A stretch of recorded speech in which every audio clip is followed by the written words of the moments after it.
Hello everyone, welcome back to another episode of GeoPod. I'm your host Dylan Woods, and today, as promised, we're going to do another strategy breakdown pertaining to the parallels between the Iran war and the potential future conflict between Russia and NATO, particularly the European NATO member states.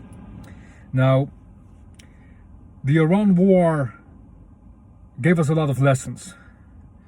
It gave us an insight into long-range modern warfare utilizing unmanned aerial vehicles as well as other unmanned platforms.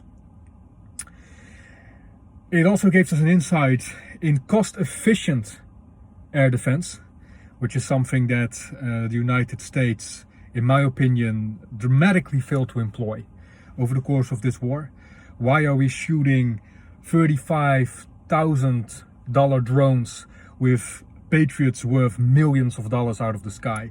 So what it showed us, the Iran war, particularly pertaining to drone warfare, is that as of this particular moment in time, there isn't a clear-cut, cost-efficient answer, at least one the Western world has in its arsenal, that can effectively address this problem, this threat, on the long term. And that is something that the Western world needs to invest in as an absolute priority. Because what we're seeing, not just within Iran's rhetoric and Iran's strategic posture, but also particularly that of Russia, is that they're more than willing to embark on attrition campaigns, spread out the term of the conflict as much as possible, make it as costly as possible for the adversary, mount economic and political pressure on their adversaries, which they will hope will result into their submission, their retreat, their withdrawal, or some sort of compromise diplomatically on their end. Russia has long since adhered to this stance. Iran seems to be adhering to this stance as well as of this particular moment in time, based upon their rhetoric, based upon what they want to achieve in the Strait of Hormuz, and based upon their deterrence going forward. So, in many ways, the Iran war gave us an insight into what we might expect from any future conflict between Russia and NATO. So for everyone that says that Europe had no stake in this war, that it was not Europe's problem, is vastly mistaken for a myriad of reasons. First and foremost, like I said, the Iran war gave us an insight into the modus operandi of those nations challenging the Western world at this particular moment in time. And in many ways, the modus operandi, especially pertaining to long-range strikes of Russia and Iran, is relatively similar. Secondly, we have to understand that tens of thousands of US troops are deployed in European bases on the European mainland, which will become viable targets for the Iranian regime. Now, although the Iranian regime still adheres to a professed limit on their missiles of, let's say, 2,000 kilometers, we have seen that they've attempted, at the very least, to strike targets 4,000 kilometers away, the attempted strike on Diego Garcia being the primary example of this case.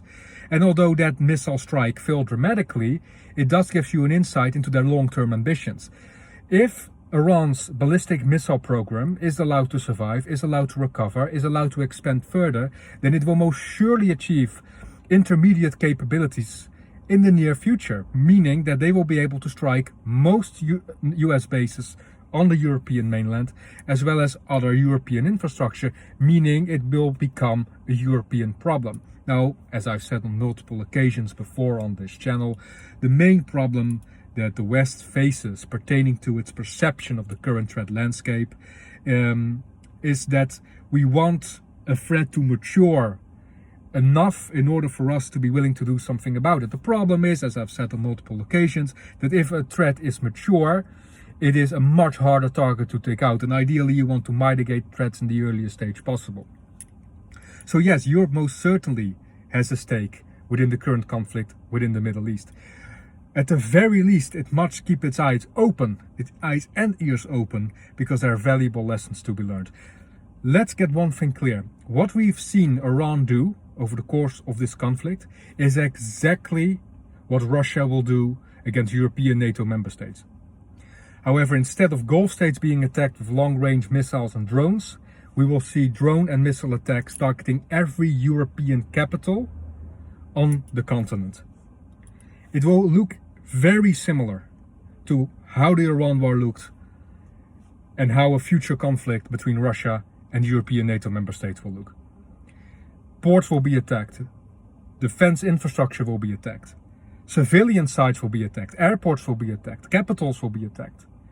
Over the course of the past years, Russia has engaged in a campaign of shadow warfare, where it actively started to map out all critical vulnerabilities pertaining to European infrastructure, both on the oceans, in the seas, as well as on the mainland. These drone incursions into European airspace, the sabotage of undersea energy networks, the infiltration of sovereign waters and sovereign territories by Russian state actors or Russian-sponsored actors, do not stand alone. They show a development, a phase zero of a potential escalatory campaign waged by the Russian state against NATO, in particularly European NATO member states. These infiltrations, these maneuvers, do not occur randomly. They are part of a preparation effort by Russia to map out critical vulnerabilities, to test the reaction times, the defensive capabilities, the risk management capabilities of their adversaries, so they can utilize it at a later stage. This isn't just Russia teasing Europe. This is the mistake that many analysts and many governments, for that matter, make. Oh, Russia is bullying us. Russia's trying to get us further involved. Russia's trying to aggravate us, to provoke us. No, they're not. They're preparing. And you should be preparing as well. Because what it has shown, what the Iran war in particularly has shown us, is that the Western world is simply, as of this particular moment in time, not postured, not structured, not organized in order to sustain a longer war or a longer campaign of attrition, where cost-efficient systems will be primarily utilized. What Europe needs to do, first and foremost, is understand that the defense industrial bases of Russia and Iran are linked. It was Iran that first provided Russia with drone components that they then remanufactured, reproduced, and started to produce and procure en masse. Iran was a vital component of Russia's drone enhancement, advancement and development. As it is vice versa. As of this particular moment in time, who are the two most primary actors who have played the greatest role in the regeneration and recovery of Iran's ballistic missile and drone program? The People's Republic of China and Russia. These defensive industrial bases of the adversary entente of the Four Horsemen cannot be perceived as stand-alone defense bases. They must be seen in conjunction. They must be perceived as a common threat, as a collective threat towards the greater Western world. Meaning that you, as Europe, as NATO in general, need to meet those developments head on. If my adversary threatens to launch 100,000 drones at me per year, I will manufacture 1 million. I will double down. I will create counter-unmanned aerial systems specifically designed to be cost efficient, to sustain longer term operations, wars of attrition, to counter these cost efficient systems being launched at us in the first place, whilst backing them up with our own cost efficient systems. I am not saying that modern 5th or 6th generation fighter jets do no longer or will no longer play a part in modern warfare. They will. They will just need to be integrated with AI platforms and unmanned platforms. The F-47 in many ways will probably act as a sort of mothership that can project its power overseas through aircraft carriers and the likes, but will act as a mothership for unmanned aerial platforms, which will do the bulk of the fighting for it.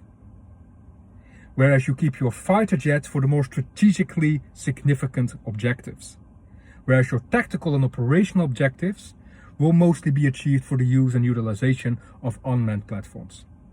Now, obviously, Russia showed its hand in its invasion of Ukraine. And yes, Russia's conventional warfare capabilities have been overestimated significantly over the course of the past few decades. However, Russia has adapted. Despite sanctions, despite a depleting economy, Russia has adapted by utilizing and mass procuring cost-efficient systems that it can continuously procure and deploy. And as of this particular moment in time, Europe and NATO in general, including the United States of America, do not have those streamlined channels to procure at such a mass and at such a rate these cost-efficient systems. If you want to utilize platforms, munitions that cost $1 million or multiple millions each, you better make them count, and you better take the fight to the adversary on scale in a very specific time frame.